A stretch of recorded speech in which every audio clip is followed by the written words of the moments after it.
virus Ebola poursuit sa course macabre. Plus de 1900 morts au total en Sierra Leone, en Guinée, au Libéria. Pas de cas avérés en Côte d'Ivoire. Cependant, la Chambre de commerce et d'industrie de Côte d'Ivoire s'implique dans la prévention. On parlera de Clap Ivoire, un concours pour encourager les jeunes réalisateurs. 11 films sont en compétition. Depuis hier, le jury est à la tâche.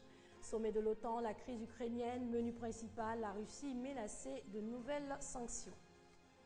Il est 19h30, bonsoir à tous et bienvenue dans cette édition. L'épidémie à virus Ebola, le nombre de morts revu depuis hier à la hausse. L'Organisation mondiale de la santé évoque désormais plus de 1900 morts en Sierra Leone, en Guinée, au Libéria.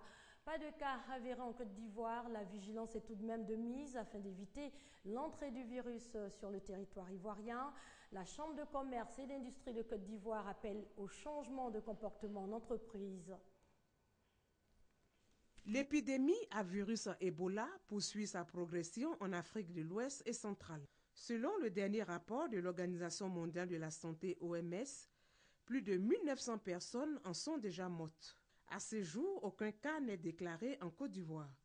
Cependant, la fièvre à virus Ebola est au centre des rencontres.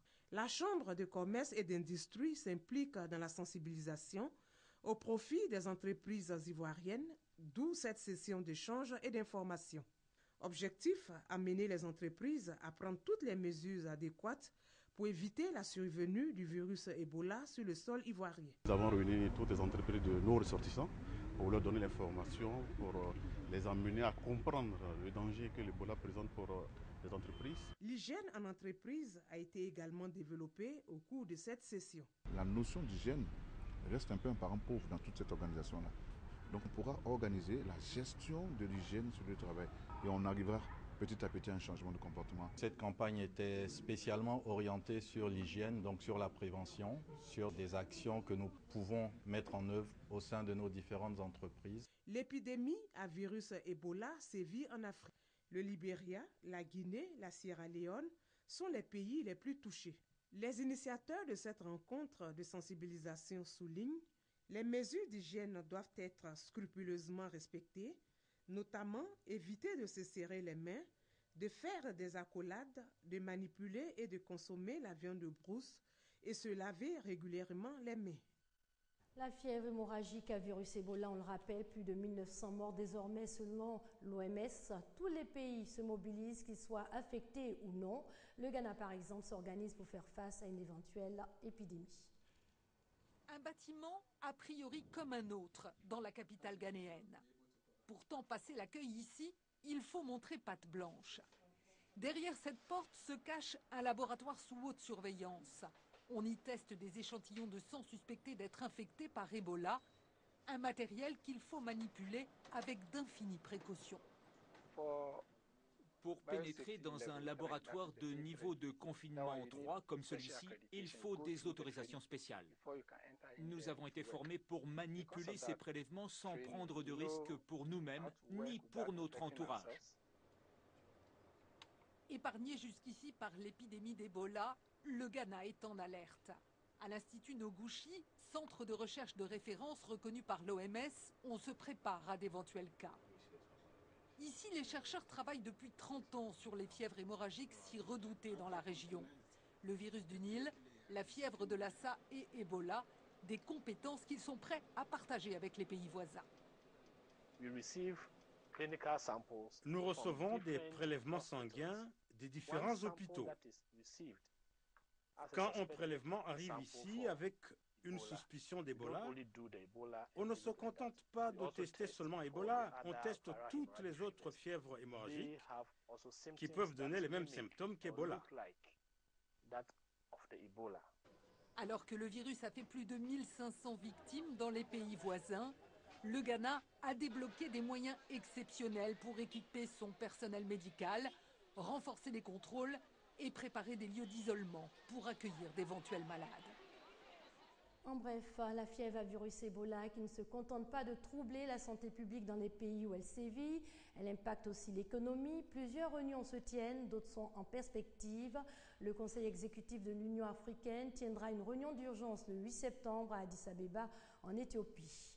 Aujourd'hui, ce sont en images 200 experts qui sont réunis à Genève, convoqués par l'Organisation mondiale de la santé OMS. Depuis ce matin, ils font le point des traitements et des vaccins contre le virus Ebola.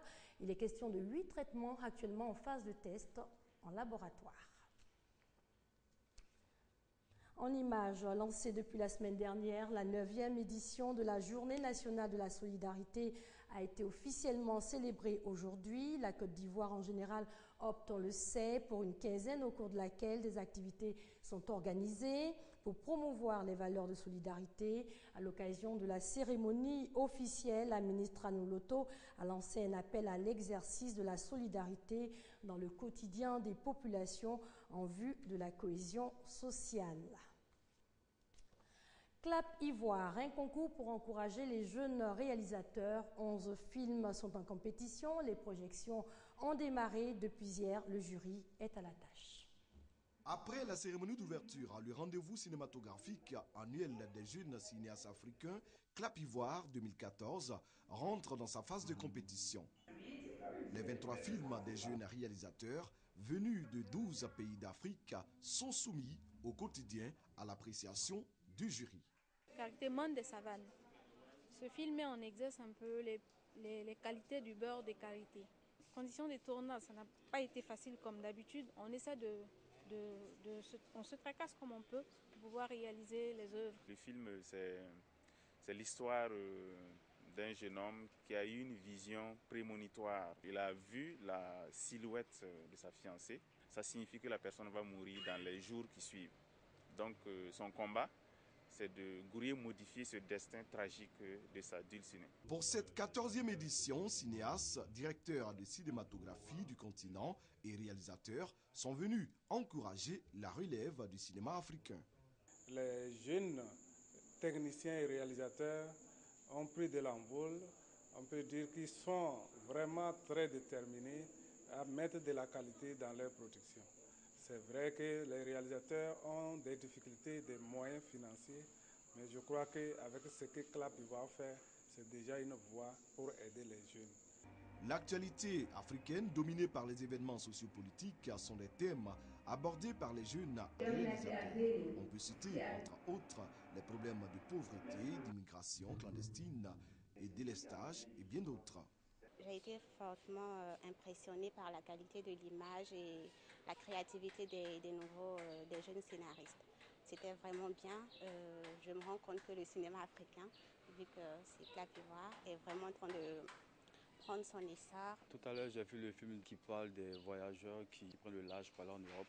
Et je pense qu'il faut en parler puisque nos frères meurent sur les larges. C'est très important. Je pense que c'est un message fort. En attendant la proclamation des résultats du Clap Ivoire 2014, le festival se poursuit avec plusieurs projections de fiction et de documentaires à Abidjan et à Grand-Bassam. En images, Rose aux vacances 2014, cette grande émission des vacances organisée par la RTI a connu son apothéose. C'était hier au Parc des Sports de Trècheville. Les stars pro de couteau ont été sacrés vainqueurs de cette édition. Les petits Achans de Marcory et les pâtissiers de Béoumi sont respectivement classés 2e et 3e. Pour rappel, le thème de cette édition s'articulait autour de la paix, la cohésion sociale et la réconciliation nationale. 12 mois à la tête de la magistrature suprême, l'heure est au bilan pour le président malien Ibrahim Boubacar Keïta. Beaucoup a été fait dans ce pays qui a connu un coup d'État puis une scission du pays avec sa moitié nord contrôlée par des mouvements djihadistes. Les discussions sont en cours entre mouvements du Nord et autorités de Bamako. Cependant, les attentes des populations restent nombreuses. Il y a exactement un an, après une mémorable cérémonie de prestation de serment, Ibrahim Boubacar Keïta devenait le président de Mali, sauvé de justesse de l'invasion islamiste. À Bamako ce jeudi, côté officiel, pas de manifestation pour commémorer l'accession d'IBK à la magistrature suprême du pays. En revanche, dans les quotidiens locaux, les éditorialistes passent au crible l'an 1 du président Ibrahim Boubacar Keïta. Il y a eu un premier gouvernement avec un premier ministre, puis un deuxième gouvernement avec un autre premier ministre. Donc l'action gouvernementale a manqué un peu de continuité pendant cette période. C'est un bilan mitigé, mais je pense que c'est normalement mitigé parce qu'au bout d'un an c'est assez court quand même pour faire un bilan sur un quinquennat. Parmi les actions positives notées par les Maliens, au cours de la première année de la présidence d'Ibrahim Boubacar Keïta figure en bonne place la reprise par l'État du camp de Kati, le QG des ex-putschistes maliens et l'arrestation d'Amadou Haya Sanogo, le cerveau du coup d'État de mars 2012. Au chapitre des points négatifs, Kidal, toujours sous le contrôle des groupes armés touaregs et arabes, mais aussi la persistance de la violence dans le nord. Pour Soumaïla Cissé, le bilan de l'an 1 du président Ibrahim Boubacar Keïta est catastrophique. Le président a été élu d'abord avec une forte présomption des citoyens que les problèmes sécuritaires vont être réglés le plus rapidement possible. Malheureusement, nous nous sommes enfoncés dedans. S'ajoute à ça un marasme économique réel, où aujourd'hui, les affaires ne marchent pas. Comme le chef de file de l'opposition malienne, Thiébile Dramé, le président du Parena, estime que le Mali a régressé un an après l'arrivée d'Ibrahim Boubacar Keïta au pouvoir. Les deux leaders politiques vont dénoncer les dysfonctionnements du régime d'Ibeka samedi lors d'un meeting à Paris. Les 28 pays de l'OTAN réunis aujourd'hui à Newport, au Pays de Galles. Menu principal de ce sommet, la crise ukrainienne, et Moscou est invité. Sur place, dans l'est de l'Ukraine, des explosions sont entendues aux abords du port stratégique de Mariupol. C'est au Pays de Galles que s'est ouvert jeudi le sommet de l'OTAN, qui réunit une soixantaine de pays. L'agression militaire russe dans l'est de l'Ukraine domine les débats. C'est la première grave crise en Europe depuis la fin de la guerre froide. L'OTAN cherche des réponses aux défis russes et serait prête à fournir une assistance militaire à l'Ukraine. Le sommet de l'OTAN ici au Pays de Galles sera le plus important sommet dans l'histoire de notre alliance militaire. Un sommet crucial à un moment crucial. Nous sommes confrontés à un changement important de notre environnement sécuritaire à l'est de l'Europe, où la Russie a attaqué l'Ukraine. À la veille de ce sommet, la Russie avait tenté de désamorcer la crise en proposant un cessez-le-feu et un plan qui avalise les derniers succès militaires des pro-russes dans l'est du pays. Un plan accueilli avec scepticisme par Kiev. La grande crainte de la Russie depuis le début du conflit, c'est que l'Ukraine rejoigne le pacte militaire de l'OTAN.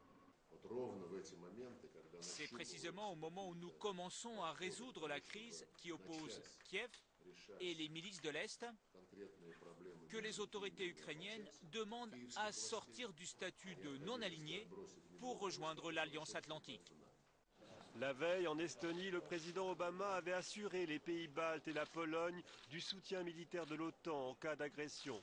Elle ne veut pas y installer des bases permanentes, mais pourrait y déployer une force d'action rapide. Des divergences subsistent en revanche sur l'élargissement de l'alliance à l'Ukraine. Les États-Unis y sont favorables, mais l'Allemagne et la France y sont opposées. Après plusieurs mois d'hésitation, le président français s'est résolu à suspendre la livraison du navire de guerre Mistral qui devait être livré en octobre à la Russie. Ce rappel avant de terminer, l'opposition Côte d'Ivoire-Sierra Leone comptant pour la première journée des qualifications de la CAN 2015, ce sera le 6 septembre. C'est la fin de cette édition. Merci de nous avoir suivis. Excellente soirée sur les antennes de la RTI, la marque du service public.